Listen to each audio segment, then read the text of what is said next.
Okay, here we are, search for genetic material.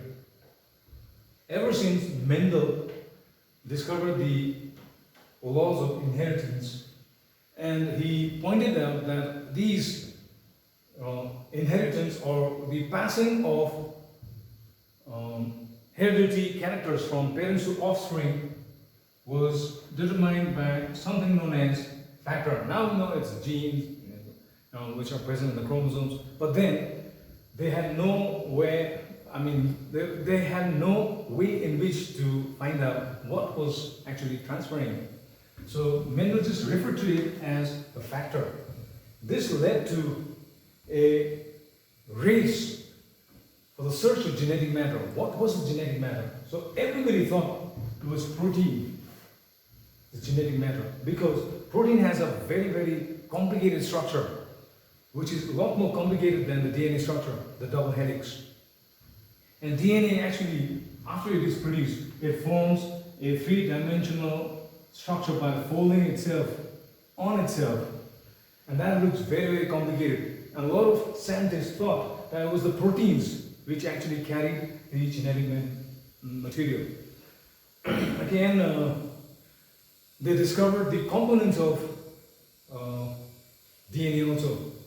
But they still did not believe that DNA was actually the genetic matter. So then came a scientist called Frederick Griffiths. Now, during the 1900s, the world was similar to this world of today. They were experiencing this worldwide pneumonia. People were dying here and everywhere. Okay?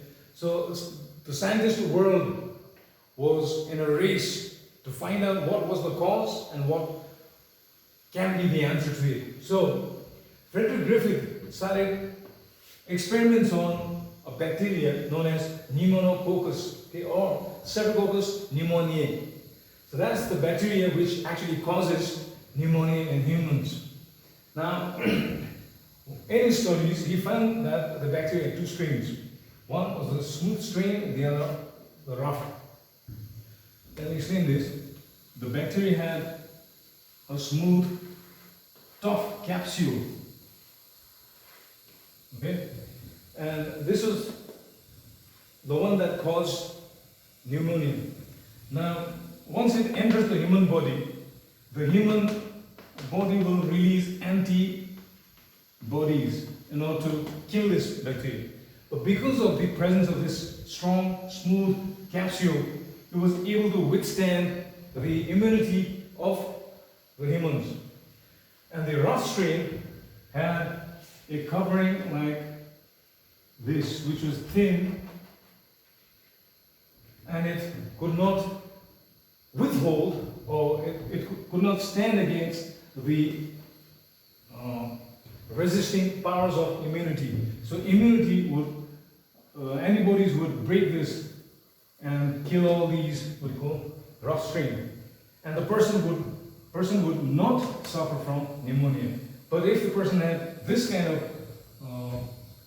strain, then he would suffer from pneumonia. So the smooth strain, also known as the S strain, was virulent, deadly. Rough strain, known as the R strain, was non-virulent and harmless. It was easily contained by the human immunity. Now, Griffith injected mice with these bacteria to find out what happens. The first mouse he took and injected the R strain. And he found out that the immunity of the mouse would destroy all the bacteria and the mouse would live. And you may wonder, what is this S strain, heart, and X?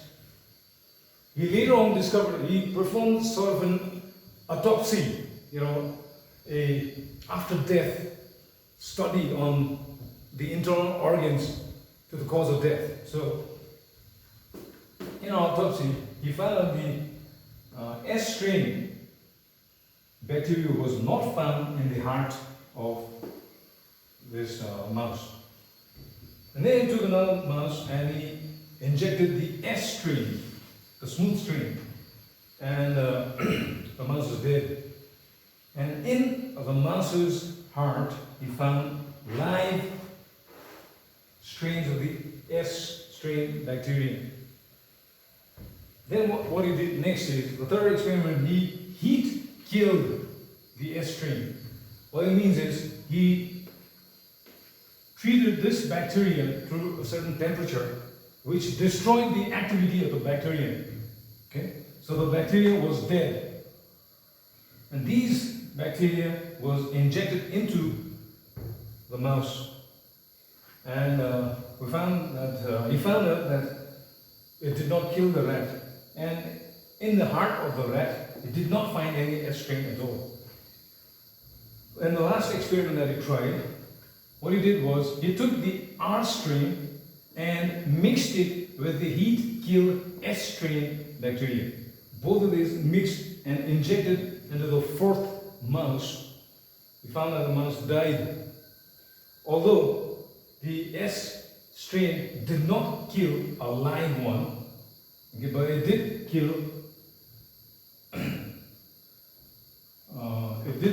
when the R strain was mixed on it.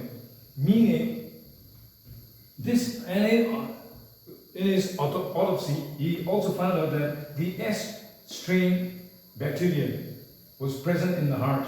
So live S strain bacteria was present, living there. When he injected, there were no live strain bacteria at all. Meaning, this S strain bacteria somehow transformed the R strain bacteria into the S strain, or the deadly one, virulent one. So he concluded that the R strain was changed, or this is the word to remember.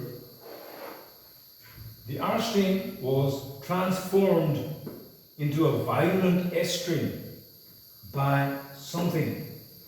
Now this again led to another race to find what was this cause of transformation. That was in 1928. So this pneumonic plague was going on during the 1920s. This something could be a protein, or it could be DNA. But it could even be the genetic matter. So this led to another race to find the genetic matter.